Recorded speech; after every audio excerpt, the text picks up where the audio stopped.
when you put Totoro on the desk because it looks messy. What up, book lovers? It is GSwiz here, and I'm here today with some books that I didn't discover through Booktube.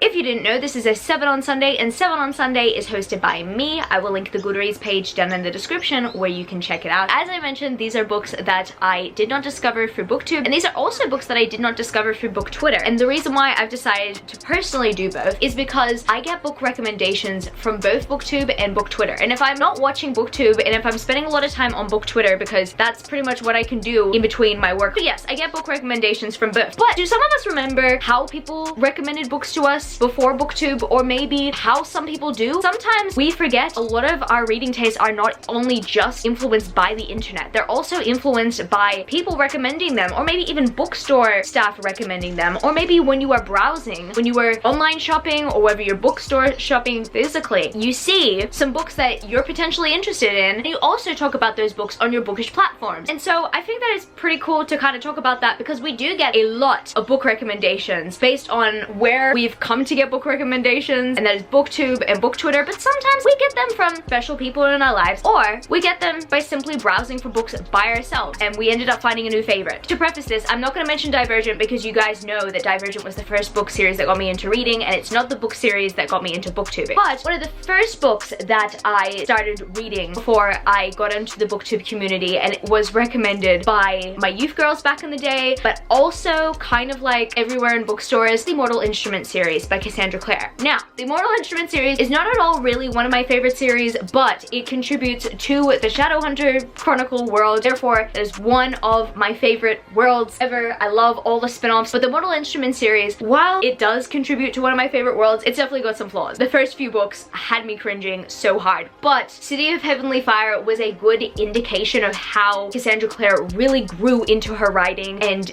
did so much of a better job going forward. Humble beginnings, you know? So I was essentially recommended this by friends. Also, every single time I went to the bookstore, I'd always see it, and it was like haunting me, and it was just sitting right there waiting for me to pick it up. Funnily enough, I never read fantasy before I read the Mortal Instruments series. I know, that's so funny. And now fantasy romance is technically like one of my favorite kinds of books to read. This was kind of the start for me. Even though I didn't really enjoy it when I first read it, it got me places. Even though I did not enjoy City of Bones as a book, and I didn't really enjoy the City of Bones movie either, though a lot of people do say that it is a good adaptation, and I agree, it is a good adaptation. I just didn't really like the story of City of Bones in general as much as I wanted to, but still, the series got better, and I grew with it, and now I am obsessed with the Shadowhunter Chronicles. I technically have this first experience to thank, but also I found this bookish experience outside of BookTube and outside of the book internet sphere. This next one that I'm going to bring up is a book that was technically kind of based on my browser recommendations when I was online book shopping. Everything by Audrey Gray, essentially, like Oathtaker, first example. Now, I don't see too many people talking about this series on BookTube. It is a self-published or an independently published book series. It's the first book in the Kingdom of Ruin series, and this is the only book that I've read in it so far. Now, I do have to say, I've read this twice. The first time I read it, I didn't really enjoy it that much, but that was because I had a very high stress work week, the week that I read it, and I had to read it for a readathon. Even though I technically like passed all the readathon prompts, I did not enjoy the reading week. I decided to give this book a second chance around a week after I first read it, and I ended up really liking it. It literally went from being like a 3-ish stars to a 4 stars, like a solid 4 stars. This is a good first book in a series. But I essentially found this book through literally online shopping. Like, I didn't buy it straight away, but I get recommendations saying like, oh, we see that you've purchased this fantasy book. Well, you'll love Oathtaker. And the premise really did intrigue me. And so that's essentially how I picked this up, and I do want to support more independently published authors that specifically do write fantasy romance. That's why I was thinking to myself, yeah, you know what? I'll pick up Oathtaker. And you know, that led on to me definitely wanting to pick up books from Elise Kova, except I first heard about Elise Kova from BookTube because there were a few booktubers I used to watch who would always talk about Elise Kova. So as much as I could mention that Elise Kova is one of those fantasy romance authors that publish independently, I'd have to say that they aren't necessarily one that I found outside of BookTube, but Audrey Gray is, and I want to read more of the Kingdom of Ruin series pretty soon. The next next book that I've got to talk about that was recommended to me outside of Booktube and outside of Book Twitter is pretty much essentially everything by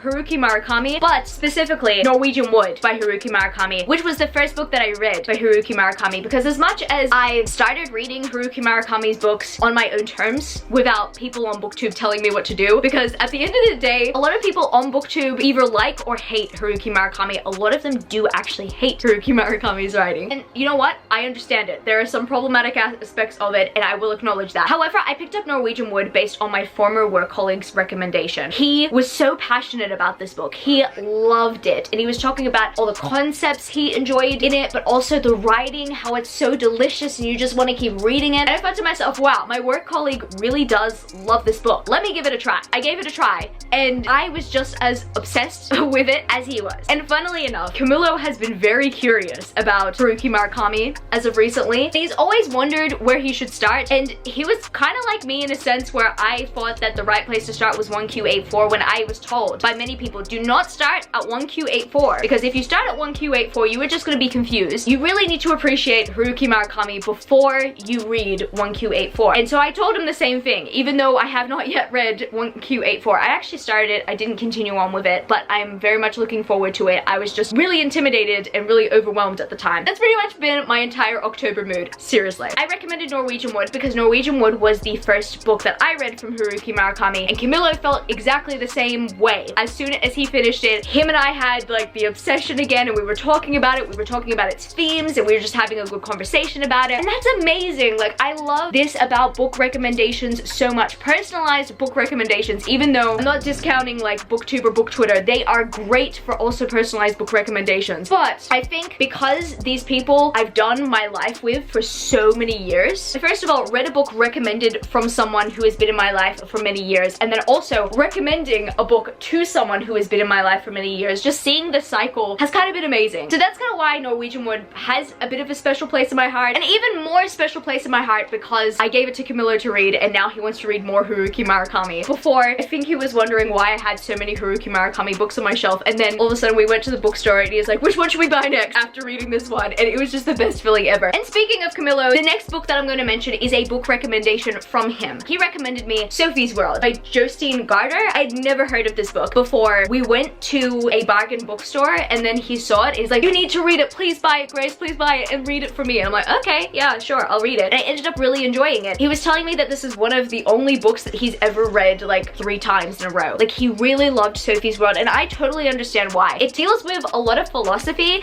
and if you've never gotten into philosophy, like myself, I've actually never really gotten into philosophy. I didn't know too much about philosophers. I knew little aspects. It even kind of also talks about Christianity in here, and also religion, and how that affects philosophers, but also how it has affected the way that philosophy is taught. It kind of like explores all of that in a fiction novel, and it's so cool. Like, it doesn't feel like you are taking TED Talks all the time, but the philosophy lessons are just engraved into the story perfectly. It's like a good crash course for anybody who wants to learn about philosophy, who has never actually learned about philosophy. Like, if you are a beginner to philosophy and if you know nothing about it, this is a great book. Even if you don't want to learn about philosophy, but you're curious about what it is about, Sophies World is a perfect book because you've got all this extra information that you're feeding into your brain while you're reading a novel, and it's great. And the plot of the novel as well is just so good. Everything about Sophies World is just purely magical. I just really loved this book, and I don't think I would have ever picked it up if Camilo didn't recommend it to me. I don't actually ever think I've seen this book talked about on Booktube until I picked it up myself and then looked up reviews afterwards to see what everybody else's thoughts were about it. The next 2 books that I'm going to bring up, yes, they're fantasy romance, but also the cover artist. I think a lot of you guys know that I'm a big fan of the Charlie Bow water covers, and when I saw the cover for Bonecryer's Moon, I had to pick it up. I did not see this on Book Twitter. I did not see this on Booktube. I think the first time I saw Bonecryer's Moon was literally when I was like online book shopping, and it was just right there. I had to buy it. Actually, purely based on the cover. And I was like, oh yeah, you know, the premise is cool too, but like, this cover is beautiful. And I ended up really loving the story. I'm so excited for the rest of the trilogy. Like, I'm also very much nervous as to what is gonna happen, especially in Bonecryer's Dawn after this cliffhanger. Like, I just don't know how this is gonna work, but I'm so excited. And I'm just so happy that I picked this book up. Not based on anybody's recommendation, because I went to Goodreads after I purchased this book and noticed that there are a lot of low ratings. So basically, not too many people recommend Bonecryer's Moon or say that that it's a favorite, whereas I do. It is one of my favorites. It's definitely one of the best books that I've read this year, and the next book that I'm going to mention as well, definitely one of the best books that I read this year. I thought that Bone Cries Moon was going to top it in terms of Charlie Bowater cover books, and then the next one came along. The Princess Will Save You by Sarah Henning. The way that I found this one out as well is literally because I was browsing and they're like, you purchased Bone Cries Moon. Here, there's The Princess Will Save You. I did not even know that this cover dropped. This cover is gorgeous. It is a beautiful cover. Yeah, I recently read it and I love this book more than I expected to. And it's funny because I think a lot of the reviews of books that do have Charlie Bowater covers like Forest of Souls, Star Daughter, Bone Cries Moon, The Princess Will Save You tend to be in the 3-star rating category because people are like, I was tricked because the cover was beautiful. And like, yeah, I do understand that. Even though Forest of Souls was okay to me and it wasn't great, I don't think that I was necessarily tricked. Like, I know the price you have to pay when you're purchasing a book with a beautiful cover, and I try not to be too hyped about it. With this one, I had very low expectations going into it, and it ended up being one of my favorite books of the entire year. Yeah, I thought Bone Cries Moon was gonna top it with best books out of that cover range, but